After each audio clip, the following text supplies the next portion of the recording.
sports consultant and mentor. Today's conversation is about NAIA. A lot of athletes, student athletes, don't even know what NAIA is. NAIA is. I forget what the actual acronym stands for. National Athletics Intercollegiate Association. I'm guessing, right? But basically, NAIA was. I'm going to probably butcher this story. I'm going off of memory. As you know, I don't go through like real stats because it's close enough.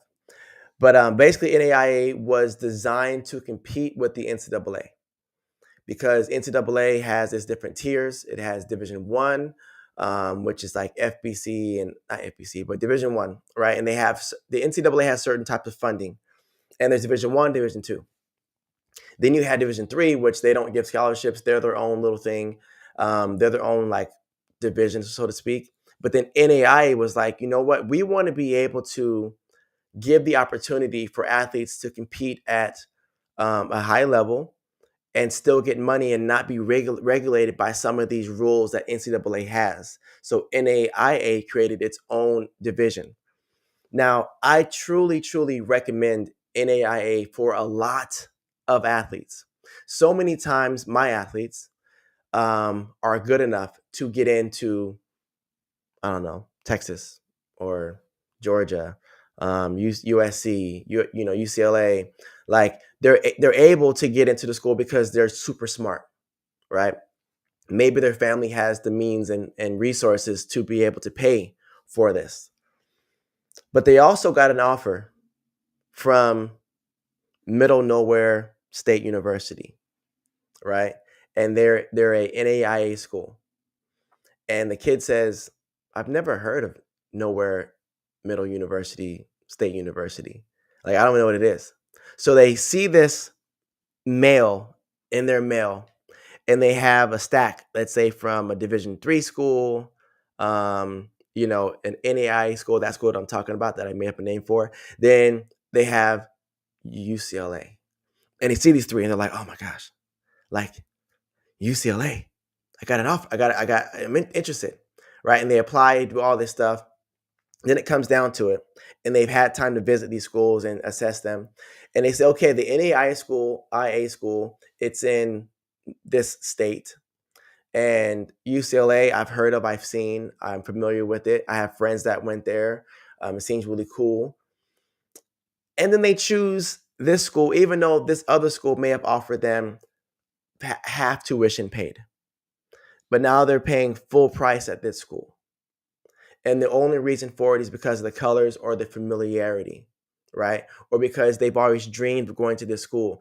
Honestly, most people didn't dream of going to middle nowhere university. They just didn't, never even heard of it, right? I didn't dream of going to Cal State LA, never even heard of it. When the coach called me from Cal State LA, I was like, UCLA? Like what? He's like, no, Cal State LA. I was like, whatever. But I was like, he's offering me a full scholarship. Whatever. I'll take it, right? So the NAIA is, I want to be completely honest. When it comes to sports, it is not the highest tier of competitiveness. It's not, right? The most athletic depth comes from Division One. Now, my year of Division 2, our top 3 or 4 jumpers would have beat the Division 1 excuse me, Division 1 athletes. That year we had Brandon Rulak. He jumped 55 something, and his personal best eventually became 57 something. Like he was jumping, right? And Division 1 was considered a down year that year. Either way, we were better that year than Division 1. But it doesn't mean that it was just a better thing. And track and field, like there were track meets where I was in hurdles. I was lined up against Kai Kelly, one of the top hurdlers at USC. Then next to me was Alan Johnson, a world-class Olympic hurdler. And I'm between them, right, racing against them. It didn't matter what division I was in. I was running against the best competition. I want to compete against the best competition. So in NAIA, is not as deep when it comes to the talent because so many athletes are directed into gotta go D1, right? The reason why D1 has more of those top tier athletes is because the funding in NCAA covers a lot of these things. If a team has a football team, they're going to have more resources available. Texas A&M, I believe it was 2017, made $146 million from the football team alone. That money is stretched out. So the reason why Texas A&M track and field has free stuff, why they travel to these meets, why they have an indoors and outdoors men's and women's team, right? Like it's just the way that it works. It's a business. So when it comes down to the experience is would you want to compete for, you know, big name university or never heard of university? Most people are going to say big name university. If they both offer the exact same thing and you don't get any money, you just get a preferred walk on and you can get onto the team, then you should go to big name university because the networking opportunities, right? The experience may be a little bit more. But at the end of the day is if you're getting the exact same thing, you should go to whatever you feel comfortable with. But if you're getting books versus full scholarship, you want to go here if your focus is 100% on track.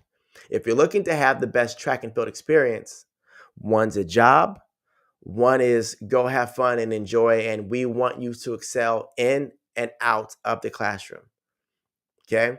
There are some universities, UCI, for example, they don't care about sports, right? They know that they're a student first institution. And they say this. And they're like, we want you to be the best doctors and lawyers out there. And we want you to come from our school. If you do a sport, that's great, but your studies are first. If there are certain majors like biology. If you major in biology, odds are you cannot run track junior, senior year. Your upper division classes require a lab, and those labs are literally during the day, right smack dab during your practice. So then the actual coach has to navigate this and create practice times around school. And then there are other institutions where they say, no, no, no, you're on scholarship to run track here. And you're going to run track and you're not going to miss a track practice because you're in biology class. So choose a different class. Take your biology class and lab in the fall, not right now during season, right? Or let's change your major to communication. You can minor in, I don't know, science of some sort, and they'll do that, right? But if we're paying for you to run track, you're going to run track and you're not going to miss. Just like any job. I'm not going to pay you a salary and you still have to go to class. No, no, no. I need you to work your hours and you figure out class later, maybe doing it online, right? So when it comes to NAIA, they're a lot more lenient. They're a lot more receptive of like, we understand that you want to run track. We understand that you're also here for school. We're going to figure out what works best for you, right? And also on top of that, because of the mentality of the athletes, I would say most D1 athletes want to go pro. Most NAIA athletes are hoping to go pro. They would like to, but they'll see what happens, right? Just that difference in mindset is like where the shift is. Okay. I'm kind of losing thought, but the shift is there. So whenever you're visiting colleges, I really hope that you visit unofficially a D3. I hope that you visit a D2 and a D1 unofficially and a NAIA school and just get a natural regular tour and see what it's about, right? From there, what happens is you're going to be able to see a big comparison between the schools, their expectations, and what they want from you. Okay. If you happen to be an athlete that can get a scholarship, my thing is You could go to this big name school, pay $85,000, $40,000 per year to go to school, leave $200,000 in debt. Or you could go to the middle of nowhere school and not be in debt because they offered you money or offered you a full scholarship. Then you could try to finish early and do your grad school and run for a big name school. Like there's so many options there, and I advise my athletes to do the same thing. Um, in my situation, the bias that I have is that I had to pay for college. So when I went to junior college, I paid my own money to go there. It was like $145 or whatever the amount was, which is crazy compared to now. Um, and when I broke the school record, the coach was Sheldon Blockberger, Sheldon Blockberger. And he at the time was coaching at San Luis Obispo, Cal Poly San Luis Obispo. And he said, hey, anyone who breaks my record has a full scholarship wherever I'm at. So he was coaching there. And that day I jumped 50 feet at regionals, broke school record. I got the call on the way back and I was like, I got a full scholarship. Cool. So then what I did was I started calling schools and I said, hey, I'm a 50-foot jumper. Here are my marks. I'm looking for a full scholarship. I want to attend your school. What can you offer? And I called Washington State was one of the schools that I called. And they were like, oh, wow. Like, yeah, we'll get back to you a couple of days. They got back to me. They said the best we can do right now is offer you half scholarship. And I was like, that's really good. But I thought about it. Half scholarship, let's say half of $20,000 tuition or whatever is $10,000. Do I have $10,000? No. Okay, I probably could have negotiated more, but I didn't. I didn't know. But I at least knew I'm not settling for anything less than a full scholarship. And that was my whole mentality. I started calling Eastern Michigan, all these schools like, yo, I need a full scholarship. You got me, yes or no, right?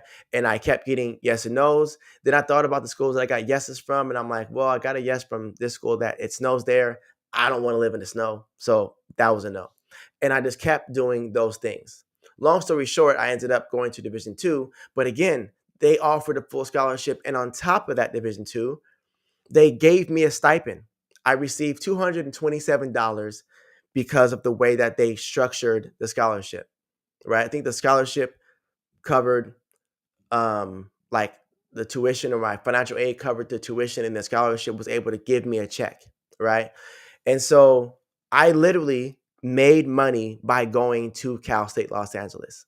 And where it also made a huge benefit was I got injured my senior year, and I was able to come back for another redshirt senior year because I was 5 years into school.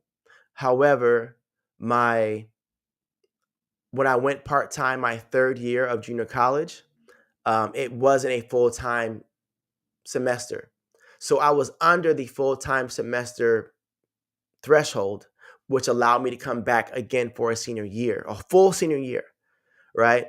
Which meant that I had a scholarship for another year, which was amazing, right? So I took more time to graduate, but I was funded that whole time. And what I say to you is, if you're offered books, don't settle for anything less than books.